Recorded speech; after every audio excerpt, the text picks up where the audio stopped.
to answer that I have ever been asked sound like, what do you want?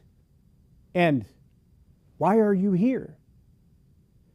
We're going to tackle both of these in today's podcast.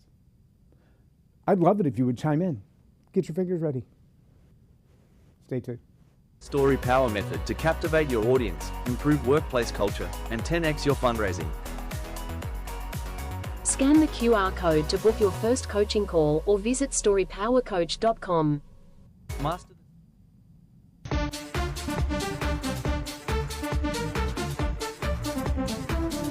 Think storytelling's just for bedtime? Nah, it's the secret sauce for business magic. Stuck in a rut with bland pitches and yawning clients? Enter Boost Your Business with Story Power. 6 weeks of epic storytelling training. It's like leveling up in a video game but for your career. Master the art of narrative and watch connections blossom like a viral TikTok. Simple, impactful, and game-changing. Ready to transform your biz vibes? Dive in now and make storytelling your superpower. Subscribe now for access to our extensive media library of leadership lessons promoting faith, family, and freedom. Begin your personal growth plan at StoryPowerAcademy.com for leadership development and communication skills training. I'm Loren Norris with Leading Leaders Podcast. I remember rolling up probably close to 2 o'clock in the morning. Knocked on the door. No response for a couple of minutes. Knocked on the door again. No response for a couple of minutes. And then finally, Colonel Bjork's wife, the wing commander, she opens the door and looks at us like we were Martians. Big green fire truck, lights flashing, all of us standing there with our fire suits on, air packs on, 2 of us with masks on, ready to enter. And she asks that existential question that most people are not ready for. Why are you here? We thought it was pretty clear. The flashing lights might have been a clue. The yellow suits, the helmets, the air packs, that might have been a clue. The fact that we showed up at your house at 2 o'clock in the morning when there's no smoke and there's no fire, I can understand how that might be a bit confusing. Now, see, the reality is most people don't know when they've already succumbed to CO2. You know, when you turn on the furnace for the first time and you don't know it's got a bit of a gas leak. Most people have nowadays, this was in the 90s, most people nowadays when they build a new house, it has smoke detectors, ionization detectors, heat detectors, and CO2 detectors. So that you know if carbon monoxide is going to knock you out, because for the most part it's odorless and tasteless and you just feel like you're getting drowsy and then you take a very, very, very, very, very long nap. But back in the day, rather than putting those alarms in the house, they would connect the CO2 detectors back to the fire department. And so in the form of a 911 silent alert, we would get an alert that one of the executive officers had a problem in his house. And we would roll up to make sure that they weren't asleep unwillingly. And we did at 2 o'clock in the morning. And I can certainly understand her confusion.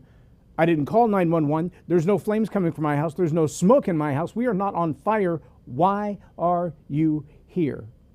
Valid question. Now, what if we took that question completely out of the context of that scene and I said to you, why are you here? Is that a vocational question? Is that a relationship question? Is that a life meaning question? For a long time, and I still have some of the business cards, on the back of them it says the toughest leadership question I've ever asked or been asked. What do you want? There's no phrase that says you have not because you ask not. Well, what do you want?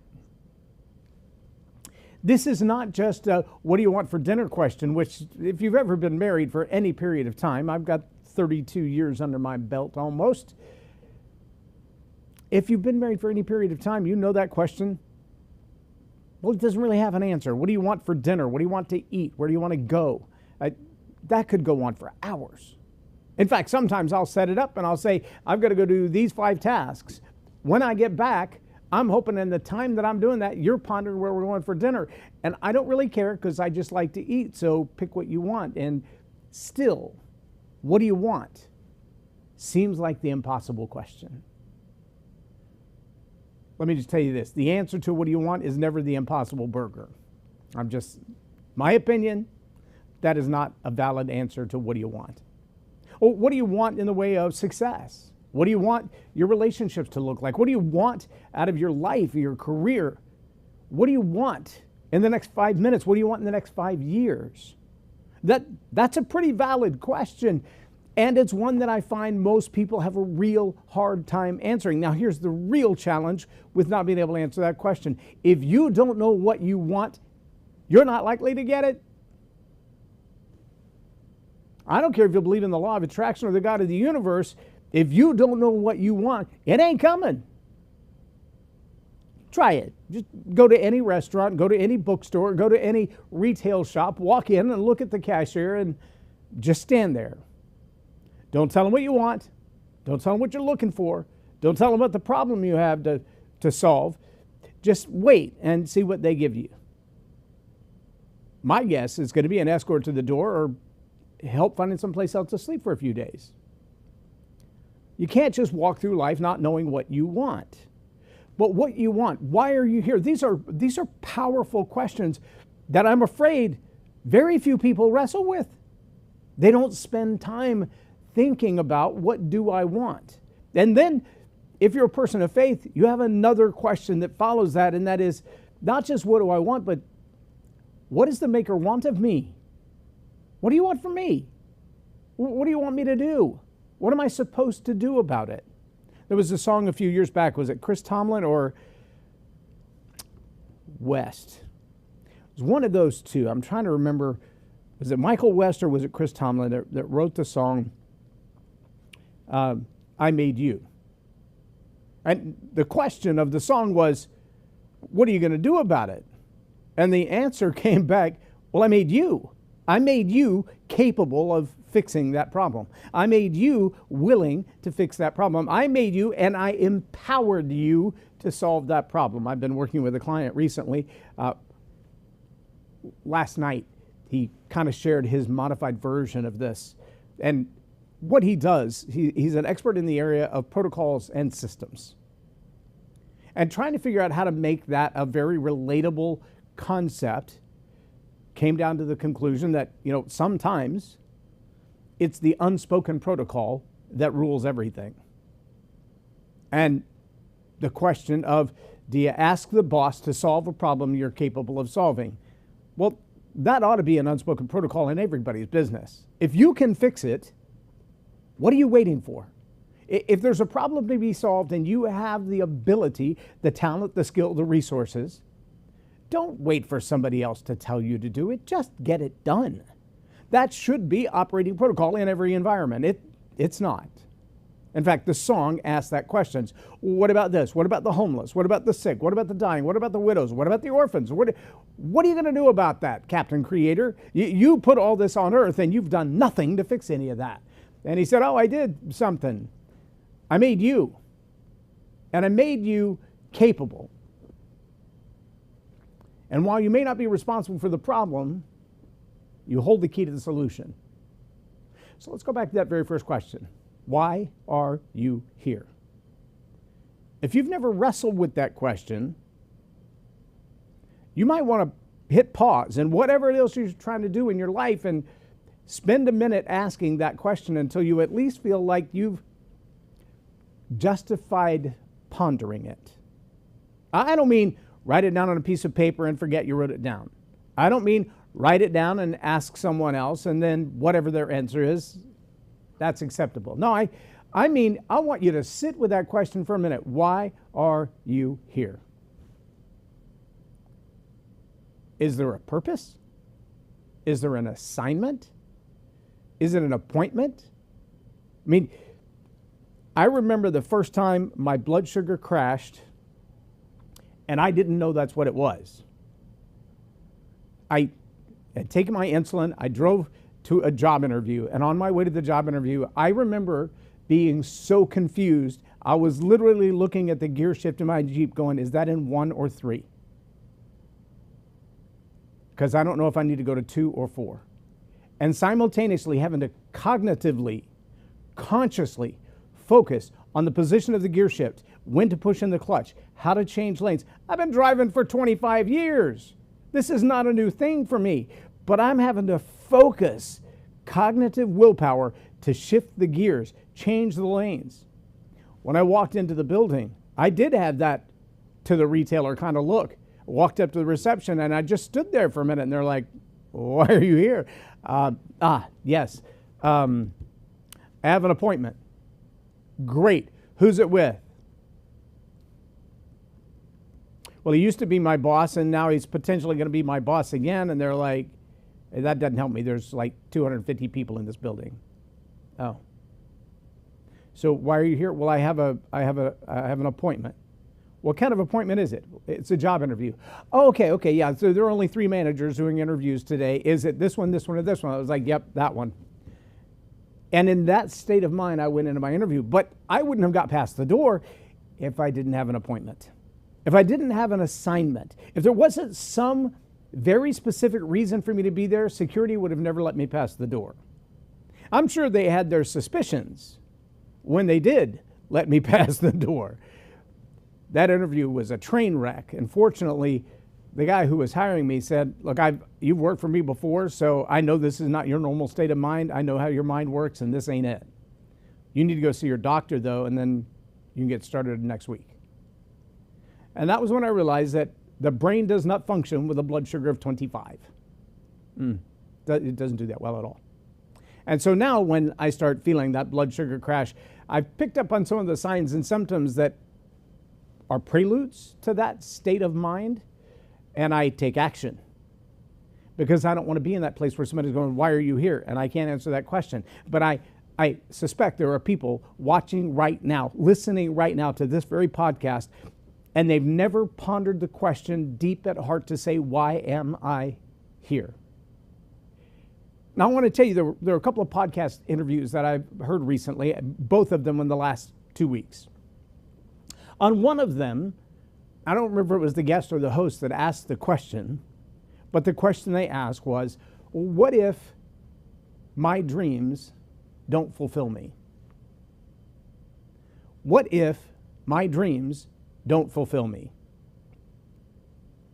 And the first thing that started going through my mind was, with all the reading and writing that I've done around the idea of purpose and calling and assignment and anointing and appointing, what I realized is there are a whole lot of people that have this grand confusion about purpose that causes them to feel like life is supposed to bring meaning to them, not that they're supposed to bring meaning to life. That somehow the universe is supposed to bend its will of existence to make sure that when they get on this planet and then ultimately leave this planet or come back as some other entity, however you want to view that, that while they're here, it is the job of the universe to ensure that they are happy, pleased, fulfilled, satisfied. That all of the universe is conspiring to make them pleased.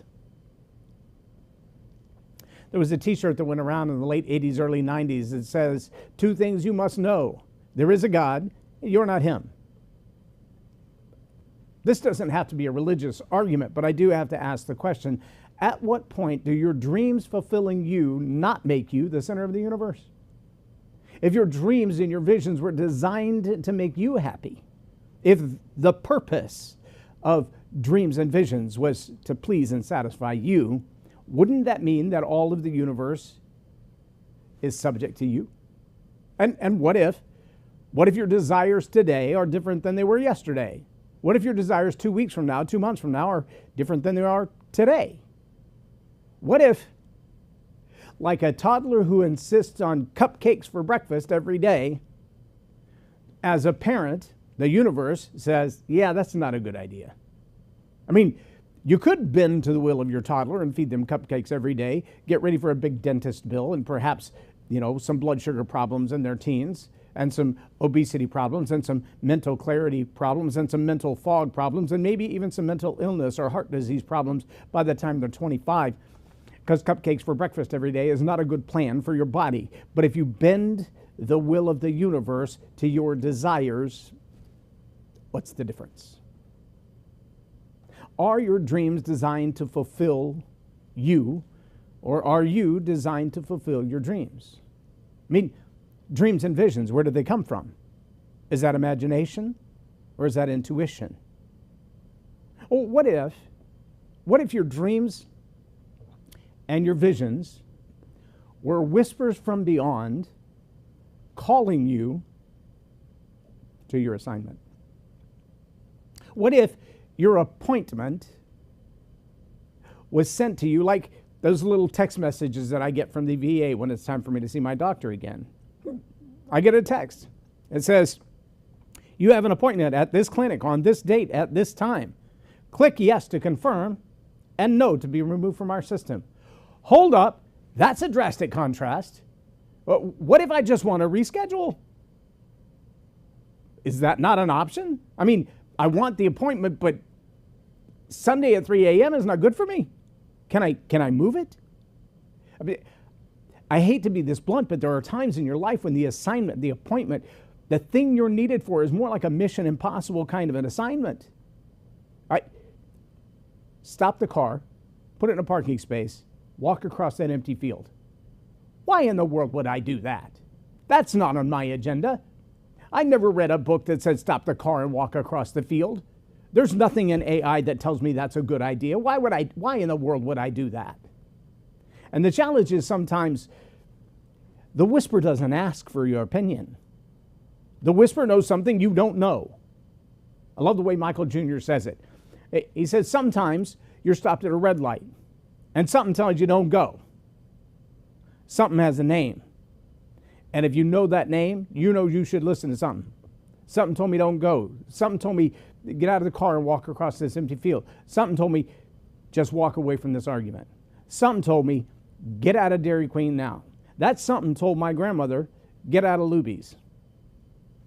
On the day that a driver drove through the front wall of Luby's and began shooting people in their seats. One of the first mass casualty events in Central Texas. This was way back, 80s, early 90s. I think it was early 90s because I was on active duty at the time. Something told her, get out. Something gave her an appointment, an assignment for the moment. These are not always lifelong appointments. But there's a word that you need to know in association with appointment, directly related to assignment. If you're told to do something, most often, a parent doesn't look at a 2-year-old and go, hey, go move the car down the road a block. Why? Because they're not capable. They don't have the wherewithal. They can't even reach the steering wheel, much less the steering wheel and the pedals at the same time.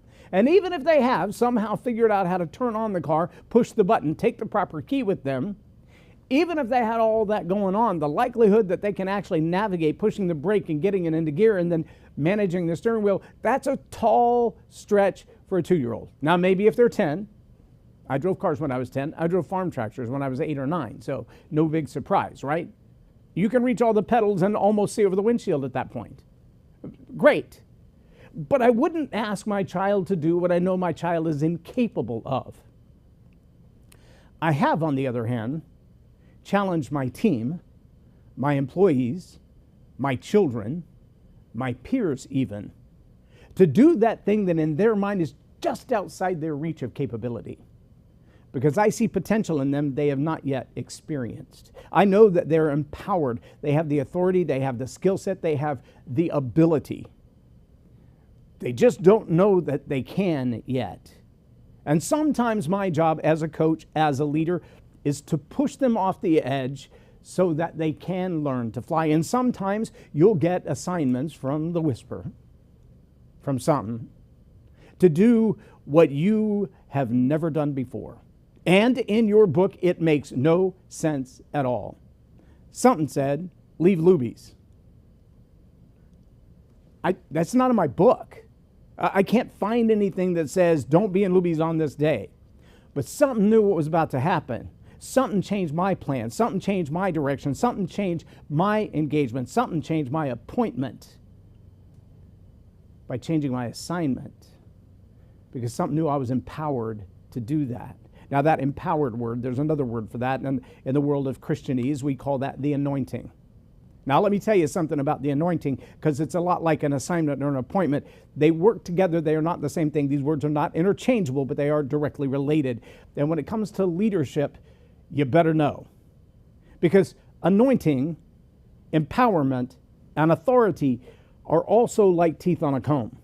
They are not the same thing. They are not the same tooth, but they don't work well alone.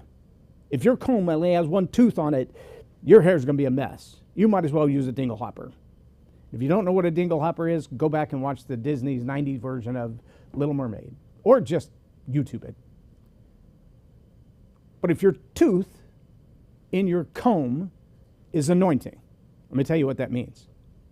That means it might be only for this assignment, for this appointment, that you've been given a special gifted opportunity, ability, charisma. You got the right riz for this moment, not for a lifetime. I know that's not what everybody wants to hear. There are times that for the exact, precise appointment or assignment, you have been given a special just for that moment. That strength, when grandma had to pick up the car, you've seen the videos, the car has an accident, falls on top of her child on the bicycle, and she sees that car on top of her grandchild, and she lifts the car off the grandchild, and everybody's looking at her going, what is that, super grandma? Where did that come from? In that moment, there was a special kind of that gave her the ability to do what she could never do before and probably has never even attempted to do since. But in that moment, there was an assignment, there was an appointment, and for that appointment, there was an anointing. That's one version of the anointing. And there was a declaration made several hundred years ago, maybe thousands by now. A guy by the name of Isaiah said, this is what I've been told to do. And I've been given the authority, one of those tooth combs, and the anointing, one of those tooth combs, and the empowerment, one of those tooth combs, to pull it off. And what I've been told to do is set the captive free. Yep, like let them out of prison. For the ones that can't see, give them back their eyesight. The ones that can't hear, give them back their hearing. The ones that are lame, they can't walk, get up. I've been given the assignment to do those things. I've been given the appointment. I'm supposed to be here for that purpose. Why are you here? For this. That was the answer to that question. But see, that if your dreams, the whisper, the assignment, the text message, if your visions, the thing that you see coming before you get there, that premonition, that prophetic utterance, whatever label you want to put on it, that I can see my business operating like this, making this kind of money, making this kind of changes, bringing impact to the world like this. If you don't have that, you don't know what you want. If you know what you want, you better ask this question, is that what I want? Or is that what the whisper wants for me? Because if it's what I want, then I'm also responsible for funding it. Yeah, hold on to your britches for that one. And if I'm responsible for it because it's what I want and I have to fund it, then I also have to get everybody else to agree. A lot of people I've never met, never had relationships with, have to come into agreement with me to be able to move this forward. You ever try to collaborate with someone who does not see your vision? Yeah, good luck with that. Here's the irony, though. When you're operating in your assignment, when you've showed up for your appointment, when that assignment has come with the whisper that says, let me show you what it's going to look like when it's done. Let me put a little something inside of you, a little motivation that says, I've called you to do this. Then suddenly Seth Godin comes into play and a little memory, and he says, people like us, we do work like this. And all of a sudden, out of nowhere, people who heard the same whisper show up. And like, oh, you were the other person told to do what I'm doing. Let's do it together. Let's lighten the load. Let's not be one ox trying to pull this yoke. Let's be a team. And ironically, when that happens, when that whisper gives you the anointing, the appointing, the assignment, the direction, the vision, the dream, when it all begins to come together, here's what you don't have. You don't have a whole lot of people, for lack of a better term, in a pissing match trying to figure out who's going to be the famous one, who's going to be in charge. No, they all seem to step together and they all know their assignment within the assignment. They show up for the appointment on time, energized, ready to work, and they know their task. We've been working in the AV world for right at 25 years. And in that time, my kids have grown up from toddler age, knowing the difference between an extension cord, an XLR cord, a 1/4-inch cable, and a DMX cord. To this day, I work with people that I'll say, I need you to run that speaker wire, and they don't know which wire to run from the speaker to the mixer. My kids have most of their life knowing that difference, which also means at the end of the day, when we start to tear things down, they know when I pull speaker cords, I don't care if they're 10 feet long or 150 feet long, when we get them back here, they're rolled up in a specific way, they're laid in a certain pile. And you know what I don't have to do? I don't have to tell them what to do. They know in setup and teardown, there are things that I do because the equipment is expensive, and if it gets broke, I don't want anybody to have to be blamed for that but me. So I do that. That's my job, that's my role, that's my responsibility. They also know if the customer shows up and has questions, or a potential future customer shows up and has questions. No one else on the team can do that like I do that. So I will step out of my role, and of the people on my team, without a word spoken, they know who steps into that role. Now, if in your organization, if your dreams and your visions are here to fulfill you, and you don't know, am I appointed for that? Am I anointed for that? Am I called to that? You need to get with your team lead. You need to get together with someone who knows what your assignment is so they can clarify your role, your capacity, and maybe even stretch you into something you didn't know you were capable of yet. And let me go right back to the very beginning. If I ask you the question, why are you here? It might be in your current capacity as a firefighter. That 2 o'clock in the morning, standing on the doorstep. Why are you here? There's a very specific reason for that. Why are you here on this base? Well, this is my duty assignment. I don't have a choice.